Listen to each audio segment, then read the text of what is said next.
spread of this virus is not being contained.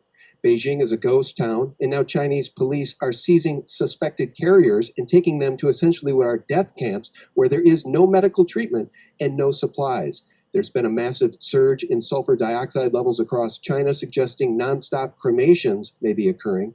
And an exiled Chinese billionaire is saying the death toll may be as high as 50,000 already, with cremation of bodies at 1,200 per day. And there's the cruise ship in Japan, the Diamond Princess, which is now quarantined with more than 130 confirmed cases of coronavirus aboard. So that contained ship shows just how this thing is spreading like wildfire. With that all said, friends, let's welcome to the show Robert David Steele, who's got some very, very important thoughts to share with us about the coronavirus. Stress. The spread of this virus could be magnified by 5G. China is the epicenter of 5G. And what people need to understand is that radiation sickness presents the same exact way that the flu presents. We've had recent airliners, and this has been in media stories that people can look up. Entire airliners have been quarantined because they thought the entire passenger list was suffering from the flu. Well, what has actually been happening is we've got some new satellites up that are beaming down a much higher powered Wi-Fi for use in aircraft and on ships in the maritime environment. And people are actually suffering from radiation sickness. It starts going away.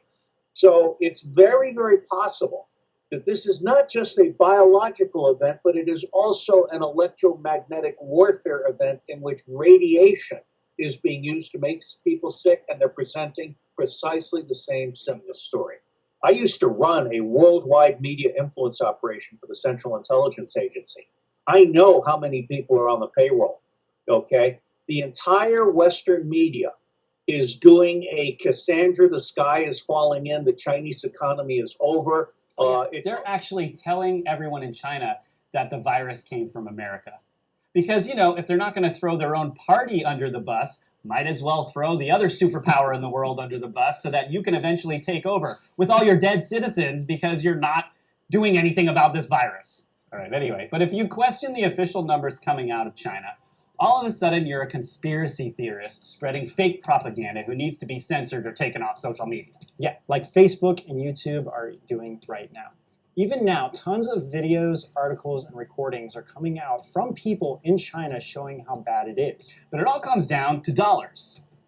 Facebook is still trying to get into China, and all the mainstream media have branches inside China. So economically, it's in their best interest not to upset China too much and knowingly lie to the American people so that the money is flowing into their bank accounts and pockets. On the one hand, a Chinese military source came out in early February and said the United States committed an act of war against China.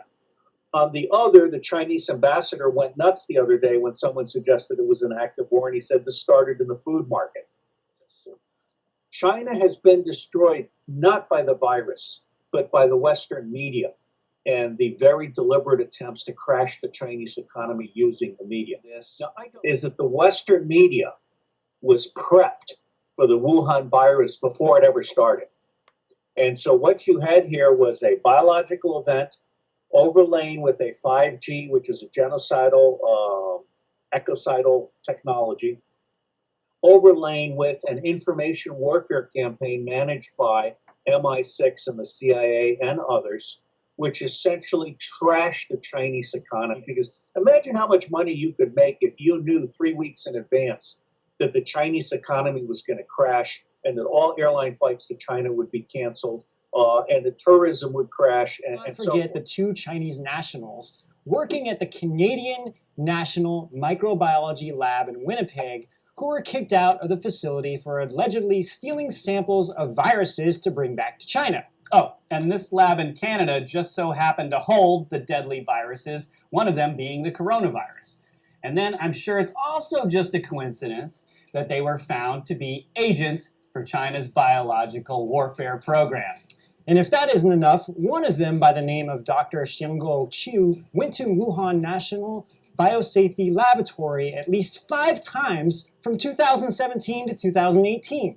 And I'm also sure it's just a coincidence that the Wuhan National Biosafety Laboratory is housed at the Chinese military facility Wuhan Institute of virology, which is linked to China's biological warfare program. Nah. I'm sure it was all purely a coincidence. Jewish professor at Harvard is key. This guy betrayed the United States of America, took $1.5 million and created a level 4 biowarfare facility in Wuhan. I'm not so sure that the virus escaped from that facility as much as this was a Zionist cover story. And then separately, they dispersed the virus in multiple places, not only in the market, but also in hospitals. 41% of the initial people infected were infected in hospitals, not in the marketplace. Said, quote, only by using non-destructive weapons that can kill many people will we be able to reserve America for ourselves, unquote. However, this is what some analysts believe. Author J.R. Nyquist published an article in the Epoch Times titled, "Did China's Plan to Destroy the United States Backfire?" The article states that China might have been secretly developing a bioweapon to use on the United States, but that something went wrong and was accidentally released in China, and how they quickly had to make up a story and get on top of it before the world found out. And don't forget about the Hong Kong protests, which are still going on and Beijing has been unable to stop. Right, I mean, that's something else to consider with the timing of all of this. I mean, what better way to break up a protest than to spread a deadly virus?